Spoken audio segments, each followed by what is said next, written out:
paper that we recently published on surgery following radiofrequency ablation, and many surgeons agreed with that experience. Surgeons who do not have the experience, they try to warn patients like, oh, you're gonna go this procedure and it's gonna make the operation afterwards like a mess and hard. Just do the surgery. It does not make anything more difficult. Yep. It's the same. We looked at patients who had surgery after radiofrequency ablation for one reason or the other, and patients who had surgery without any prior intervention. Same thing, same operative time, same perioperative complications, very low risk of both, well below 1%. But there is this myth. It's a myth that we're constantly trying to dispel. That was proven to be wrong, that many, unfortunately, surgeons who have no experience with RFA, they don't want to do it.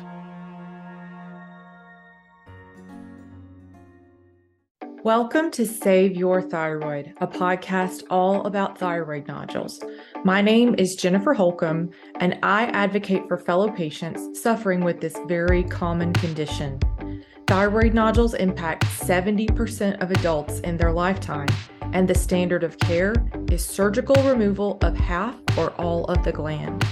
But in recent years, safe and effective non-surgical treatment options have become available.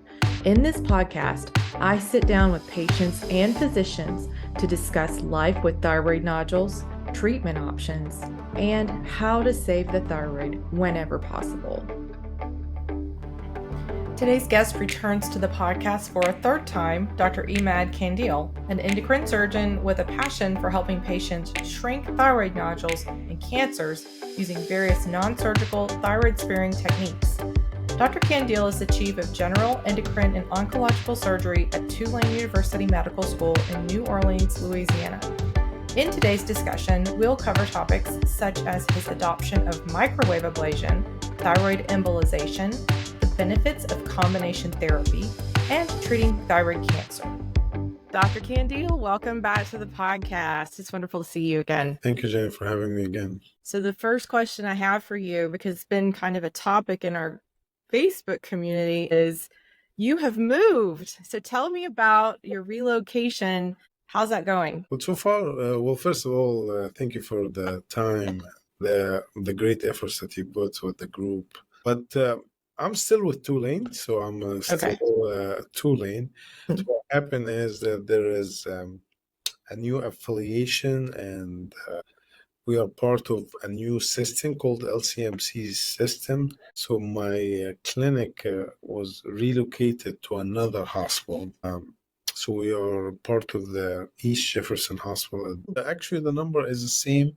We had a little bit technical difficulties in the beginning with the phone calls, the fax machines, and all this. Mm-hmm. But I think it's all set now. And listen, I mean, all my patients know I'm easy to reach via email. And most of my patients actually have my cell phone, which most physicians don't do, but I feel comfortable with that. So we were able to create this website, just give a little information about different things about what we do. But the good thing about it that if you are interested, you can literally online submit a request, and I will immediately get back to you. So it should not be very complicated. And usually I just need the records. I can just do it over the phone most of the time, and we'll take it from there. But it's just trying to make it easy for people to reach out to us. You have a direct phone line. We talked about this in a previous episode. Yeah. You have a direct phone line that patients can call to inquire about RFA, set up appointments. On the website, you can actually send a request for appointment. Mm-hmm. You can just get back to you as soon as possible. Yeah, I will definitely put that link and the phone number in the description of this video for anyone who wants to reach out to you, Dr. Kandil. But definitely good to hear that that you're getting settled in. And it sounds like, from what I'm hearing, that you're doing not just what you've been doing, but you've added some new techniques to your toolkit. Talk with me a little bit about, are you now offering microwave ablation? Yeah, so we've done over 1,000 already of the radiofrequency ablations. Mm-hmm. The microwave has been FDA approved recently, within the last few months by the FDA for at least 2 companies to my knowledge. Mm-hmm. I actually started to offer it to my patients, and I feel there is certain indications where patients will benefit better from microwave, and maybe certain indication where patients will benefit better from radiofrequency ablation. The key is to try to see which patient will really benefit the most from each one. They do work with the same idea. So when we talk about ablation, there is like chemical ablation with ethanol, but there's also thermal ablation. And the thermal ablation can be by radiofrequency or the microwave. So the idea is to generate heat, and the heat will eventually cause necrosis and death of the cells, and eventually the body will absorb this. To summarize, the heat that's generated by a microwave is significantly higher and more, so you can actually burn tissues faster.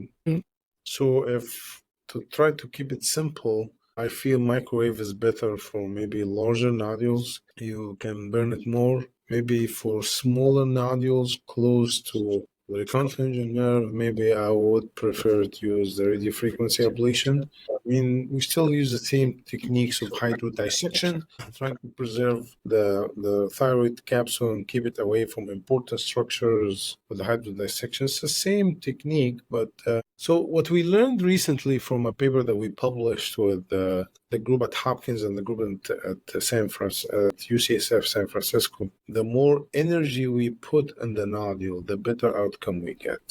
If you put more energy, and that can maybe accomplished by microwaving certain big thyroid nodules, maybe you can do this faster and maybe you can have better outcome. There is not much of comparative studies yet. I'm all about research and outcomes and stuff. We eventually going to look into this. From experience, I can definitely tell you it does save time.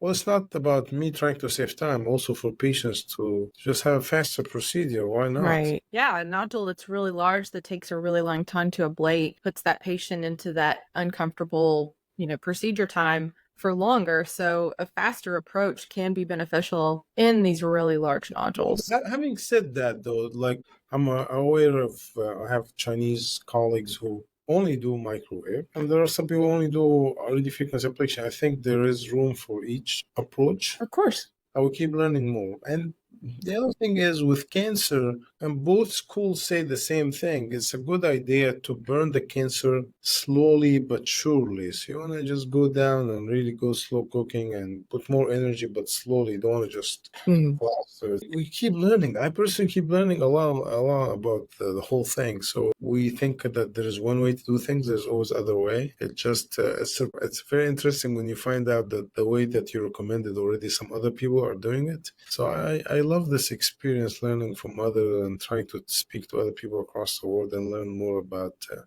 different approaches and just looking at data and stuff like that. And what about embolization? I've heard you mention embolization a few times. Embolization is a great technology, and I was able to partner with one of my colleagues here at Tulane, Marshall, and we have a great experience. So with embolization, you basically embolize the blood supply for the thyroid. The way I think about it is the following. If you have a discrete nodule inside the thyroid, you can burn this with radiofrequency ablation, with microwave ablation. But if you have a huge goiter, you can try to burn it, but really with embolization, you cut the blood supply and you kind of shrink the whole thing. What I've been doing is doing a combination of both, specifically if you have a large mass involving most of the thyroid. So you burn that mass, but you also cut the blood supply to that lobe and it will shrink. And so far we have fascinating results. You see, when we just had a paper came out recently with the combined data again for the Hopkins and Stanford, Stanford, not UCSF, Stanford with the Lisa Orloff and Joel Wood-Noel. What we learned that larger nodules might not respond as small nodules. Small nodules can respond very well. Larger nodules might have a higher recurrence or need for reablation, etc. So in these cases that when we know it's going to be tough, I think adding embolization would help.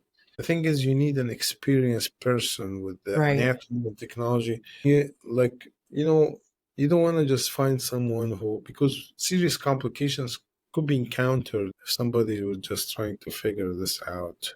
So you first have to have the experience with embolization, and then the embolization of the thyroid with the anatomy and all that. It's interesting. So your colleague that's providing this, is he an interventional radiologist? But we work very closely, so we do the procedures combined, and our preliminary data are impressive. So I can't wait to get this to eventual presentation publication. But yeah, what some people offer is either this or that, but we are actually offering both. Because if you think about it, if to just do an embolization for the thyroid, the lobe, but you do have a nodule inside, in my mind, how is this going to shrink or kill the cells inside? It might shrink the whole thing. So I feel by doing both, and I don't know if anybody's doing that except us, but I've had just a small number of patients in the community who've undergone embolization, and they've been at 2 places in the US and 1 place overseas. And all of them, I want to say 1, 2, 3, all 4 or 5 of them had massive goiters. I'm talking about no neck whatsoever. Their chin went straight into their chest, or they had a substernal component of their goiter. And all of them, after embolization, experienced a greater than 50% reduction, and their necks returned completely to normal appearance. Also reduction of symptoms as well. So I agree with you that I think the idea for these patients who have these massive goiters of shrinking just the nodule, it may not be enough. Shrinking that gland and the nodule is important. And you mentioned the idea of combining therapies. So do you want to talk about that a little bit more? Because I find that very interesting. So as I mentioned earlier, what we learned from our experience and others, very large nodules might not respond as good, might require a second treatment. The cases that you mentioned are large thyroids, big goiters, but how about the ones that have 5 and 6, 7 centimeter? The thing is, like I don't understand how the mass itself will shrink significantly just trying to embolize the whole thing, and specifically if the nodule maybe has some atypical cells, etc. I feel by the combined approach, you burn from the inside and you cut the blood supply from the outside, you will have a much better outcome. I think you will have kind of a synergistic effect. So what I would love to see, and we are not sure, we're going to look at the data and find out. What I see for sure right now that the results are more impressive than just, for example, doing an ablation. And the way we do combine. We don't do just one versus the other. But what I would like to see, if 1 plus 1 equal 2 or equal 3, because synergetic effect does not mean additive. Additive means 1 plus 1 equal 2. But if we have 1 plus 1 equal 3, that would be really fascinating. Because if I do an ablation in a similar case, and I had only 30-40% shrinkage, and the embolization maybe it does, I don't know, it depends on the case again, another 30% or something. But if you do the combined, and it's really significant, which we saw, it's just impressive. You have these big things and shrinks. I'm trying to offer it also for patients with Graves' disease, which is large goiters, hyperactive. An exciting time to see that we are part of making an impact on the care of our patients. Most definitely. So I just want to briefly touch on Graves' disease, because we have patients who come to the community who ask if thyroid RFA or microwave or any other ablation would be appropriate in Graves' disease. And we always have to tell them, no, unfortunately, your whole gland is overfunctioning. In this case with embolization, can you explain why that would be a more appropriate treatment option than an ablation? People published on this and looked at the data, and the success rate is not 100%, but it's definitely over 50%. We see patients that have been around with their huge goiter Graves for years, and they just decided not to do surgery. It's a personal decision. Yes, the standard of care in these cases maybe is to do surgery, but there are options, and they may be one of these small percentage of patients. I call 50% a small percentage, but it can be even higher because not all Graves are the same. So there are small Graves, bigger Graves, etc. Yeah, but there are reports that you can burn the whole thing with microwave. Graves' disease, and you just burn the thyroid with microwave. And there are cases where you do embolization and it works. And in my opinion, it would be fun to see if we combine them. Still more to come. And I think what we need is data. Because one say to say it works, but what's the percentage? And what I believe in, that you need to respect that we are not the same and we think different. I might not undergo a procedure unless it's at least 80% successful rate. But some others maybe are willing to undergo a procedure with a 50% success rate. Some others maybe are willing to undergo a procedure with a 10% success rate. So the key here is to give options, give data, and then patients can make a decision. The same thing about when genetic testing for thyroid nodules, we can say we're going to take it out anyway, or well, every patient is different. Some patient with 50% risk of malignancy, they want that thing out as soon as possible. Mm-hmm. And some people, they will be sitting on this for years. Like, no, 50% is not going to cut it for me to take my thyroid out. Respect what patients want. We need to learn how to listen to patients. We need to stop this paternal approach. Is like, we need to do this.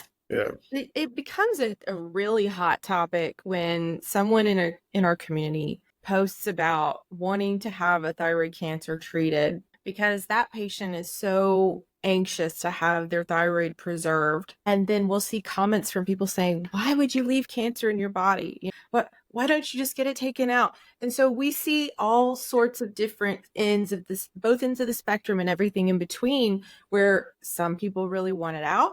And some people don't want it out unless it's the absolutely only way possible for them. And some of them even don't want it out then. A lot of times I spend more time talking to patients longer than I operate on. Because, for example, you need to learn what your patient is all about, and you need to understand and make a decision. And I try not to push in one direction or the other. As you said, some people with 50%, they want the whole thing out. And some people 50% want to wait. Some people want to wait with small cancer. They read the data. It's like, oh, I can do active surveillance. And some people, they want this out yesterday. So what you need to know is more about your specific case. You cannot just generalize things. Right. So I recently saw a patient who saw Mike Tuttle in New York for active surveillance. And he said, you're doing great. I can continue the active surveillance, but she wanted to come to me for the ablation. Dr. Tuttle told her, okay, I think it's good. You can go ahead and do it. No problem. So I think patients should know if they're candidates for active surveillance, if they're candidates for the ablation. Not everybody is. Cancer specifically we're talking about right now. And what are the chances of success? There's disappearance rate that's reported to be 99% in many studies. But you need to be careful about reading these studies. So these are PTMC, papillary microcarcinoma, less than 1 centimeter. They can disappear in 99% of the cases.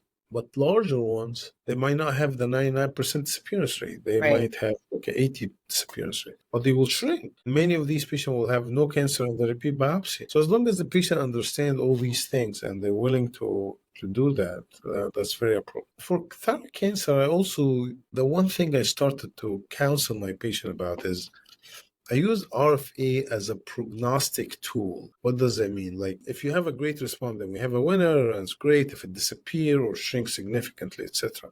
But if it doesn't, or it's not responding well, then I would treat this as an aggressive tumor. Then most probably we're missing something here. In my experience, these patients who did not respond well to appropriate treatment, meaning you've seen somebody good that knows exactly what they're doing and all that, then these patients tend to have really aggressive cancer that had a high risk of spreading, etc. So you can use it as a tool. So this is the one that you don't want to do active surveillance on. Right. And maybe this is the one that you want to take the total thyroidectomy instead of the thyroid lobectomy. So all these things are... I do believe it can be used as a tool to help us with the decision making. But yes, less than centimeter can disappear maybe 99% of the time.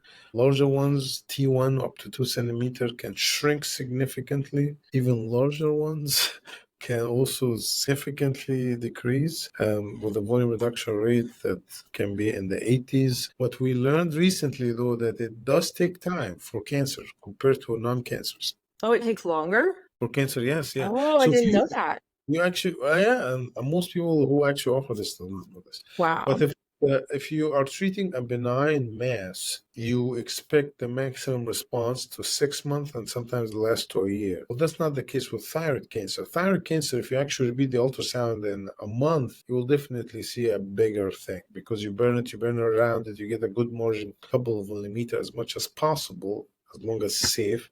Even at 3 months, you don't expect anything really before like 6 months and sometimes at a year. So the disappearance and the best outcome will happen literally like in a year. Something about thyroid cancer compared to like a large benign nodules. And that's just fascinating. And we did a meta-analysis that showed that curve. So as a matter of fact, in the first 3 months, it might increase. Having said that, I've seen many patients after 3 months with a good response, and I'm talking about tumors over a centimeter with like 80% or so. So it's great. So what is your opinion on, for those patients who have a thyroid cancer, it's been a year since their RFA procedure and they have an 80% reduction. What is your opinion on repeating treatment of that remaining tumor? So it depends what size are we dealing with. So for example, I have a patient like this, and I said, well, before we repeat the ablation, why don't we repeat the biopsy? So many of these patients, after repeating the biopsy, they will have one of two things, maybe benign tissue or basically non-diagnostic because just necrotic cells out there and they can't find anything. And this is the good biopsy, the same people who did the first biopsy, etc. So at this point, maybe repeating ablation is not a good idea.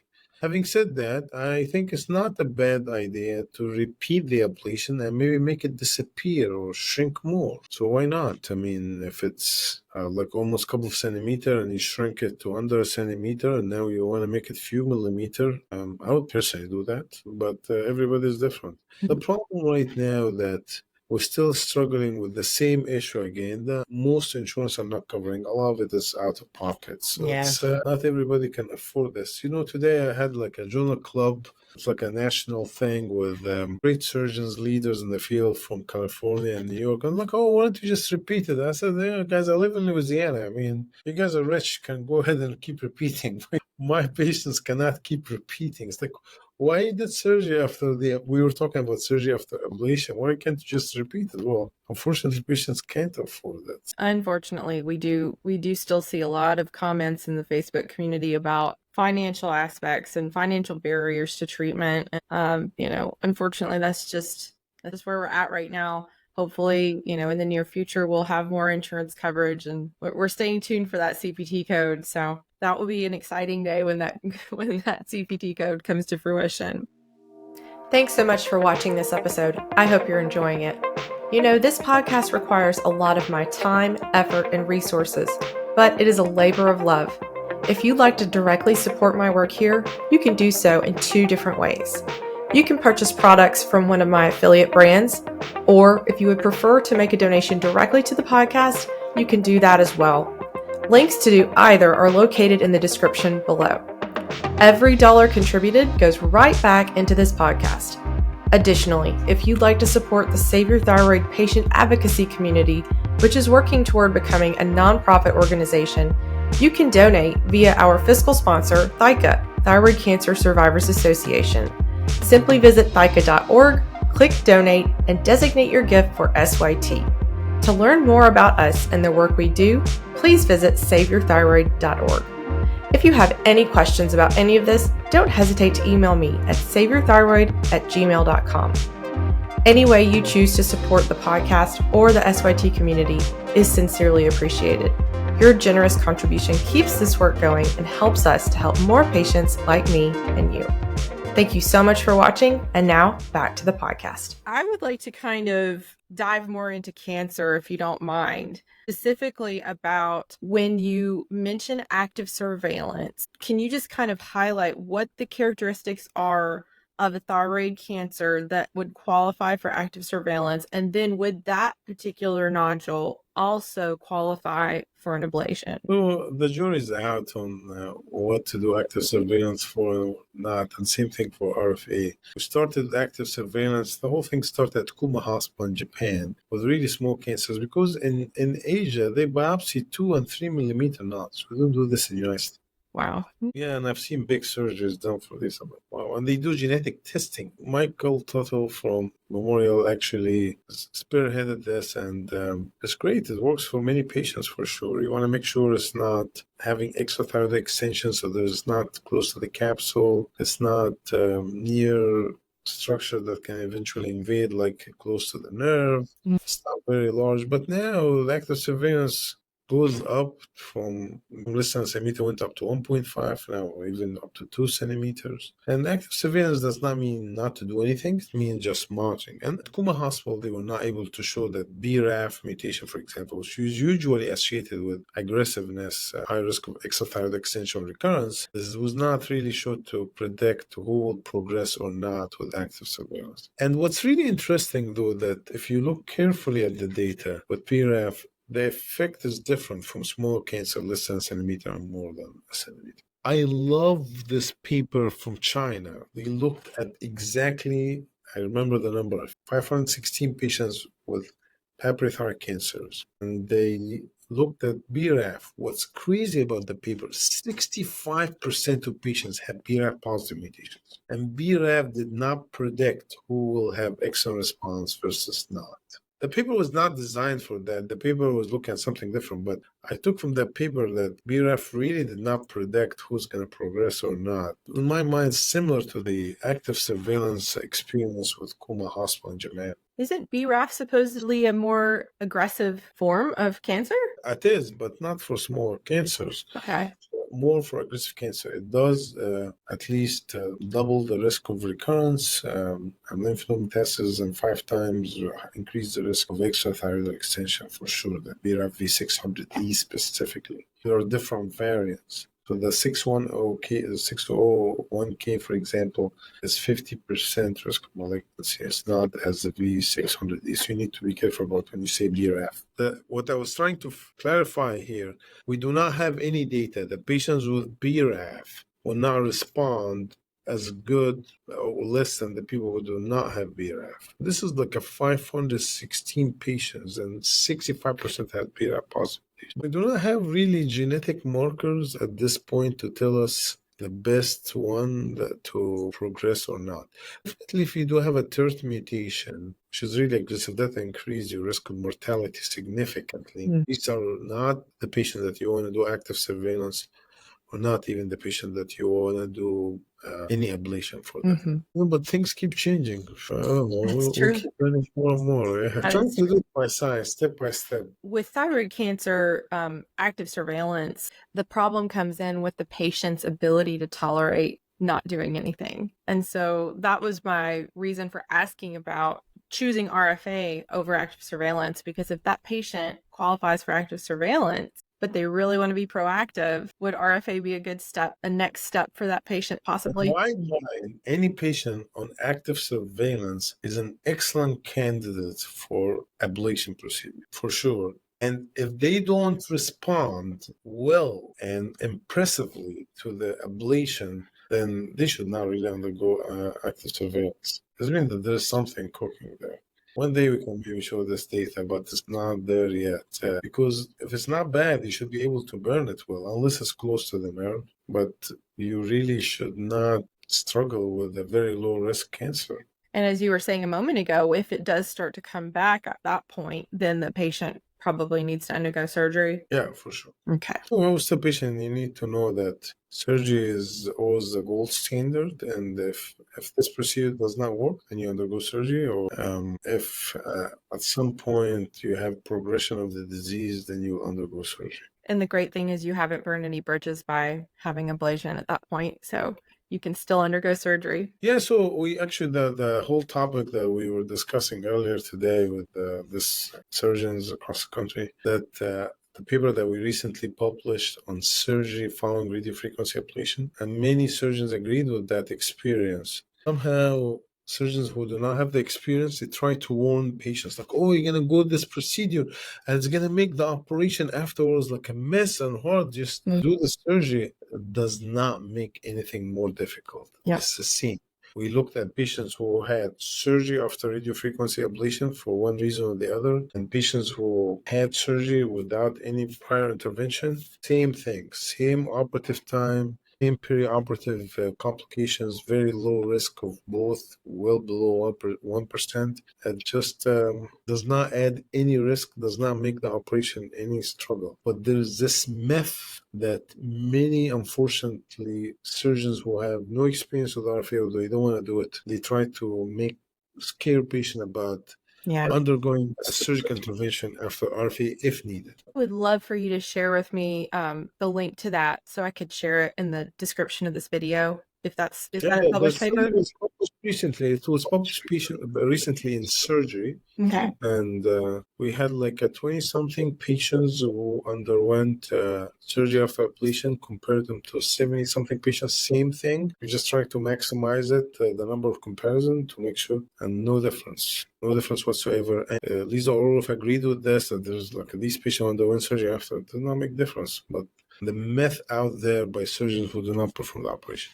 And even the patient, some surgeons who perform radiofrequency ablation try to scare patients because it needs like really significant art to perfect and be very precise on what to burn. Because if you burn like a big thing, you can burn wherever you want, and some people can be okay with that. But to burn something, for example, a cancer close to important structure, you gotta really very precise about what you do and do it really well. Unless you are like a very detailed about what you do, you should not be doing it. And some people, instead of doing that, they try to scare patients about this cancer. Definitely. Yeah, we've seen from the beginning until now, we've seen patients, myself included, who are told by their local physicians, you don't ever want to have an ablation. It's going to make if you end up having surgery in the future, which you are going to have to have surgery, it's going to make it a disaster. And, it's a myth that we're constantly trying to dispel. So that was proven to be wrong. I'm so glad that we have a paper now that we can show, and I can even tell patients, take this with you to your doctor's appointment and show it to your doctor. That's awesome. Yeah, it was one of my Korean friends, Dr. Kim, a Korean surgeon in University of Korea in Seoul. He actually presented his experience with few cases that he's done with the robot after radiofrequency ablation. There's no difference. Mm-hmm. So it's everybody say the same thing, but what's more known or more common to know is like it's going to be a disaster. Well, you kind of touched on treating nodules that are in a difficult location, particularly cancers. Treating these difficult nodules that are near nerves, critical structures like the trachea or the carotid artery. How do you address those? So it's again with experience, you learn how to put significant amount of hydrodissection, and there's good studies that. One study looked at large nodules. When you put a significant volume, will really make sure that there are no risk of complications. And the interesting thing, when it's close to the nerve posteriorly, and I learned this from one Chinese colleague, that they use a very long needle that we're able to think is with the small needle that we usually use, how to get it into that angle. So if you use a long needle, you can get there, and what's fascinating, it can pull off. Just create a nice space. So now I tend to get only patients who are not offered the procedure by my other colleagues across the country. And most of the common reason is close to the carotid, is close to the nerve. I mean, I love these ones that are close to the carotid. These are the easiest. You just burn them well and do it right. And make sure you don't do too many entries. Do not rupture the capsule. Clearly, if you do the things right with the ablation, all kind of ablation, over 1,100 cases, and thank God I never had a rupture or an abscess or any of this crazy complication that's reported to be in 2% of the cases. I mean, 2% in my experience would be a lot of patients. What we do not have data on right now with the radiofrequency ablation, which we have in all kind of procedure, because there is no database that look nationally at all patients who undergo this procedure. And every almost single surgical procedure, everything we know is expected, that the higher volume surgeons have significantly lower complications. Right. But we do not have data on RFA because there is no such database that collect data from everyone. And look at complications rate.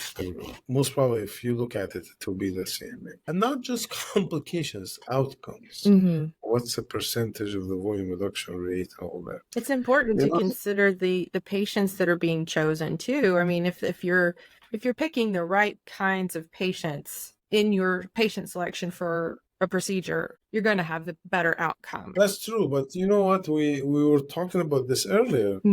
I have a patient that were for years going around with this mass, and they don't want to take it out, and you know that the chance of success is not as high, but there's a chance to work, I think they deserve to be treated, and they're excited about it. Why not? Well, I can't say anything negative about that because I was not the best candidate for my own ablation, but I most definitely needed it, and I most definitely had a good outcome, and I'm very grateful. So yeah, I can totally resonate with that comment. Let's talk about, you mentioned to me the concept of thyroid medication after an ablation. Yeah. Tell me more about this. So historically, endocrinologists used to treat patients with thyroid medications for nodules to shrink it. What we know is the following. If you have a higher TSH level, TSH is thyroid stimulating hormone. It can make the nodule thyroid keep growing, and it can make small cancer grow or recurrence higher because it's thyroid stimulating hormone. And actually, when we treat thyroid cancer, we want to make sure we suppress the TSH. We're giving more medicine. The TSH is low. And it's well documented, the lower the TSH, the lower the recurrence. Here in the American Thyroid Association, if you have an aggressive cancer, you want to have significant suppression, which means a higher dose of thyroid hormone replacement, versus if it's a low risk, don't give too much. So having said that, I love the study where they, in China again, we mentioned earlier, the 516 patients. They actually divided patients into groups where they give one group thyroid hormone to try to see if it will increase the results and make more volume reduction in these cancer patients, and a group without suppression, no medicine. Thankfully, they did not see a difference. I mean, if you look at the study carefully, it could be too many things. Maybe they did not give enough. Maybe the numbers are not high, the power. Maybe they were into something, but they could not prove it. But if you talk to old endocrinologists, it's not recommended. Again, I want to highlight, this is not the recommendation of the current ATA guidelines. They used to give thyroid medications to shrink thyroid masses. And many patients say it works. And many old endocrinologists will say, yes, it did work and it works. We don't like to do that because taking medications unnecessarily can increase risk of osteoporosis, cardiac problems can be an issue. So we don't want to take it unnecessarily. I mean, patients maybe want to lose weight, but they can hurt their body, and more suppression can affect even your survival. It's not recommended in my experience. Yeah. I really thought you were going to say that it was beneficial, and I was not expecting you to say what you did. I would say this. I would have a very low threshold to give a thyroid medication in patients with a marginal TSH, meaning their TSH is in the high level, and you can maybe argue that they will benefit from it anyway, give them more energy level, boost their metabolism, etc. Then I would argue we can give it, and maybe it might help, but we do not have a proof that it can help.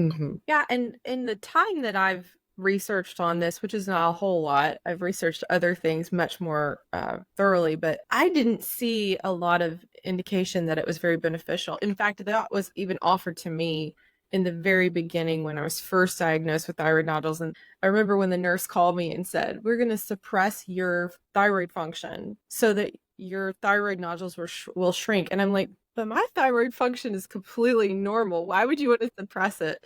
When all the endocrinologists? It was an ENT actually.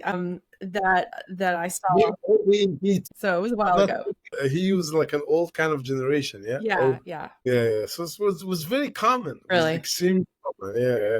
Wow. Yeah. I've not heard anybody mention that they've been on that kind of a therapy in our communities. I would like to circle back to kind of where we started, where we were talking about the different therapies. Let's do a summary of what procedure is best for what type of nodule. So let's start with RFA, the old standby. RFA is best for what kind of nodules, what size of nodules? Well, there are no limits in size, in my opinion, anymore. I can do anything, and there are no limitations. And I think RFA can be done for everything, yes. But I feel that maybe patients with very large nodules can have quicker and maybe, I don't have a proof for this yet, a better outcome with more energy placed through the microwave. So listen, I spent sometimes an hour trying to do an ablate like a large mass.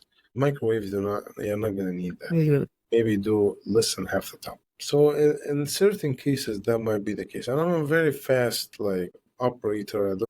I can do some in a few minutes easily, most of the time. Okay. But it's but you want to do it right too. So I think in these big masses, microwave can do that. I would love to see some data, and eventually maybe we can be able to do this.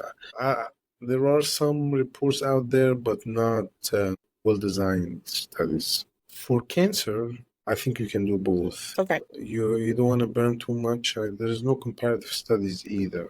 But I tell you this, I will be a little bit worried about using microwave in a nodule extremely close to the nerve. And I'm saying this right now. It's March 1st, 2024. This could change. Absolutely. I have plans to go try to see people who've done maybe thousands of these and stuff.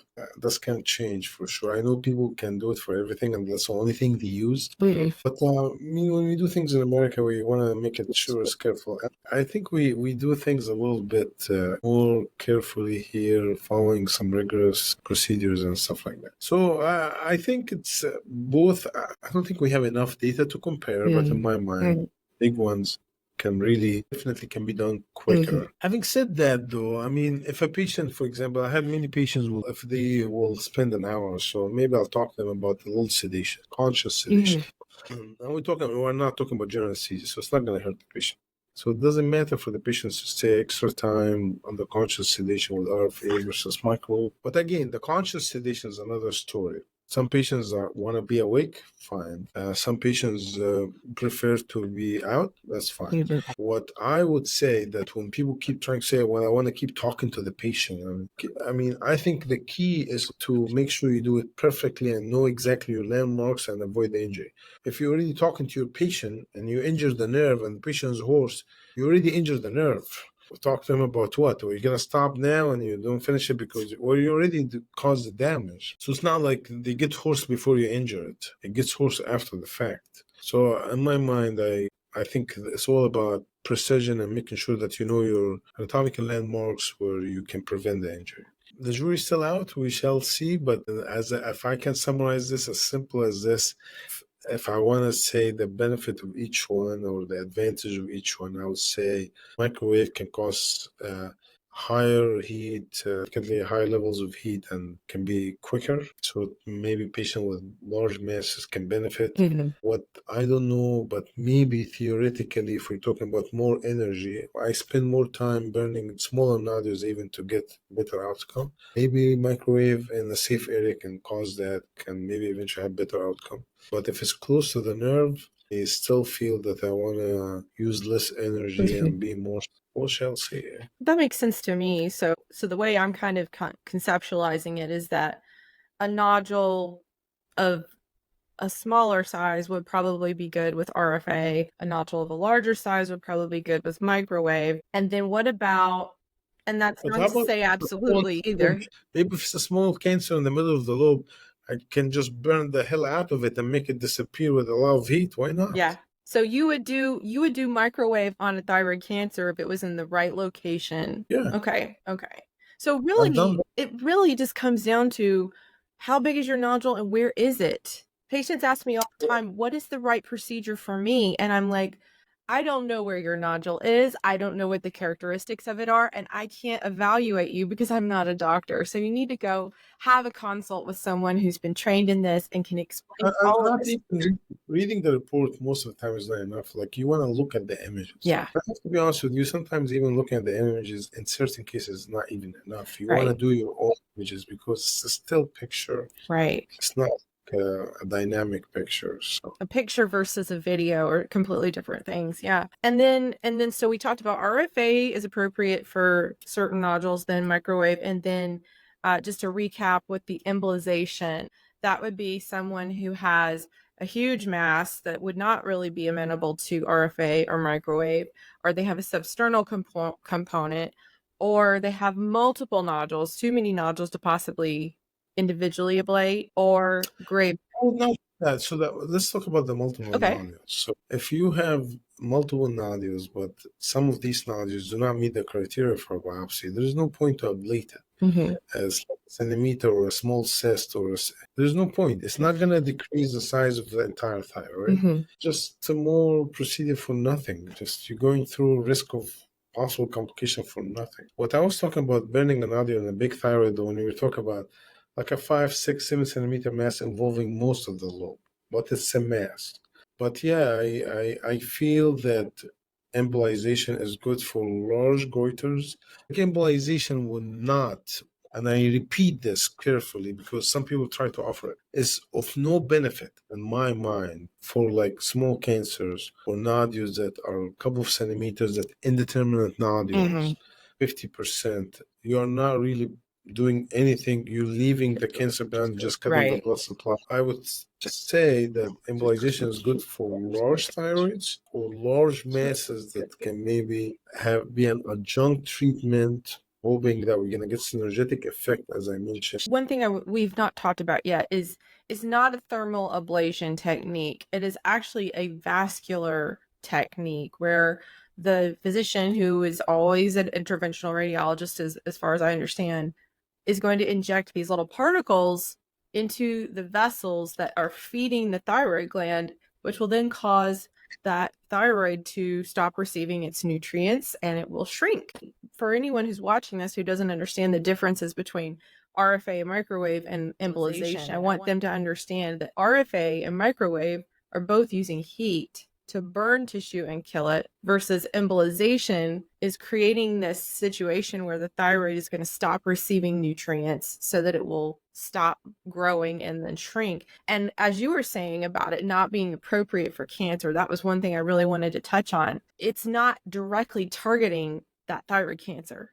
It may shrink the whole gland, but it's not going to target that cancer, and that's what you want. Yeah. Shrinking your gland, but you still have the cancer. Right. So, and then you talked earlier about combination therapies.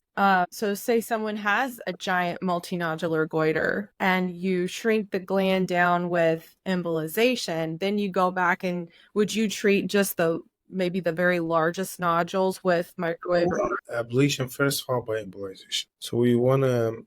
you would do the ablation first. I do the ablation first. Okay. And is there a particular reason why you do it in that order? Just out of curiosity. 100%. Yeah, there's a methodology for all madness. So there are reports of possible infection and necrosis of the thyroid. That's why when they do embolization, they got to be careful. They do 2 or 3 vessels, not 4 vessels can be an issue. We don't want to really do the embolization, cut the blood supply, and then all of a sudden ablate. And my mind that if there is any risk of infection, I'm going to increase it right now. I'm introducing a foreign body, even if it's under sterile technique, and causing this. So what I want is to burn it, put the cells in the state of necrosis and ongoing necrosis and death. And then after things settled and sterile, now we can cut the blood supply and help with preventing the nutrients from coming back to these necrotic cells to start to grow. Because what happened with larger nodules? You burn them, they start to shrink. When they have the thyroid has a strong blood supply, when the blood supply keep coming, healthy cells start to grow. The dead cells are gone, the body absorb it, but they can start to grow. So no, we want to stop this help line from the blood supply. So that's my theory here. So I want just the necrosis to continue and we cut the blood supply. And so far it's working. The hypothesis is working well. So it's great. So for example, you do a thyroid surgery and you remove most of the thyroid and leave a small little thyroid. The blood supply can come and make this grow to a big goiter sometimes. And also, for example, what we know for a fact, and our study showed this and others too, that if you have a very extremely vascular nodule, these are the ones that have a high risk of recurrence. Why? You burn it, you want to make sure there's no blood supply.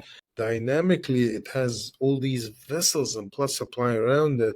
It keep bringing nutrients in. So even if you think you killed everything, this little few percentage of cells will get these nutrients and start to grow back. So if I can cut the blood supply, cut this helpline, then we are winning. We've seen a very, very small number in our community of patients who, unfortunately, they've had multiple RFA procedures and their nodules keep recurring. And these are patients with very large single nodules. And at the time when they were treated a few years back, embolization was not something on our radar. But I'm wondering now if maybe it would be a good option for them because of this recurrence that's happening, as you're saying, about the nutrients that are coming back through the very vascular thyroid glands. I'm so excited to see how many patients are going to be able to avoid having to lose their thyroid gland and all of the things that the dominoes that fall after that.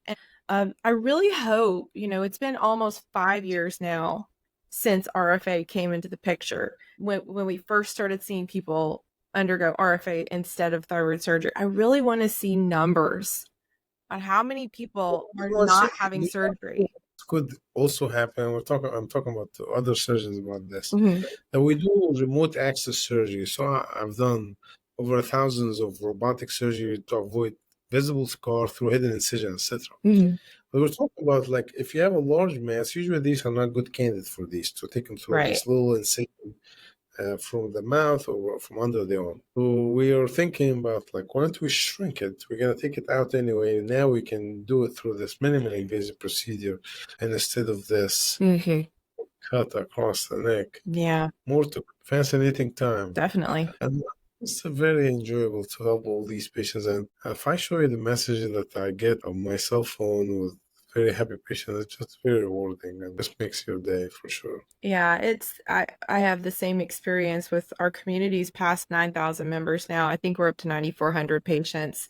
And the number of patients who have had negative experiences, I can count on maybe one or two hands. It's so few.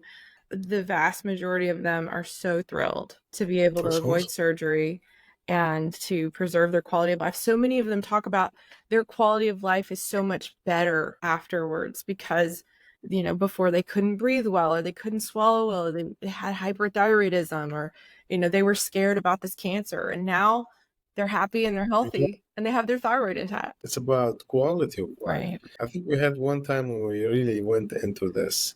I think that's the key. Like, in my opinion, in my mind, the number one benefit is the title of your group, Save Your Thyroid. Because nothing like your own hormone. Nothing is going to keep things going like your own hormone. I'm interested in longevity, and stomach is very important to me. But anyway, so it's... the one thing about longevity, that if you get an injury, this can really have significant impact on the way you recover. Yeah. So no, this is like an injury that's for a short time and you try to recover, etc. No, we're talking about a permanent injury that's just going to affect your metabolism, your mood, the way you react to everything. And studies are out there about how patients with hypothyroidism can suffer, but even with euthyroid, and they're compliant, their levels are okay, they're taking their medication the way they should be, but nothing like your own hormones coming out of your own glands. Thanks so much for listening. Please share this content and help others. If you need resources, testimonials, and support, please join our patient community, Save Your Thyroid. You can also find me on social media and Substack under the media handle, It's Me Again. Never forget to educate yourself and be your own advocate and save your thyroid.